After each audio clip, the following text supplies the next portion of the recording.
बिस्मिल्लाहिर्रहमानिर्रहीम अस्सलाम वालेकुम। 20 अगस्त से 24-25 अगस्त तक ये बारिश स्पेल है। फिर 26-27 को एक और होगा। वो जो अगस्त के आखिरी हफ्ते और सितंबर के पहले हफ्ते खासी बारिशें बरसाएगा। वो एक वाइड स्प्रेड रेंज का स्पेल होगा। अब वो फैसला करेगा कि आया अब किसी दरिया में सैलाब अब आएगा कि नहीं आएगा इस सीजन में। तो बहरहाल उसको देखते हैं कि उसकी रिपोर्ट साथ साथ हम आपको अपडेट करेंगे।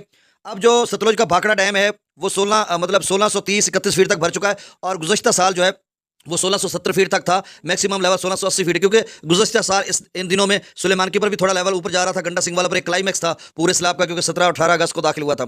और पोंग डैम का जो लेवल है वो 1353-54 फीट तक पहुंच चुका है और उसका मैक्सिमम 1399 और गुज़श्ता साल पोंग डैम इस टाइम में 1390 फीट तक भरा हुआ था।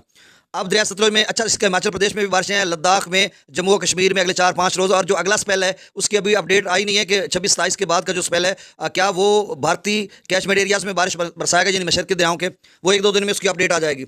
अब गंडा सिंह वाला पर 1014, सुलेमान के पर 8621, इस्लाम पर 7452 क्यूसेक, दरिया रावी में जस्सर पर 6353, शादरा पर 17392, बल्लो की पर 19220, सितनई बराज पर 15530 क्यूसेक, ये 20000 से कम हुआ है।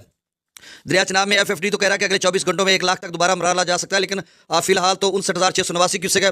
खानकी पर 57,283, कादराबाद पर 30,062 और त्रिमू बराज पर 72,709 क्यूसेक। तो आप समझ लें कि 87,000 से वापस आया, अब 72 पे आ चुका है।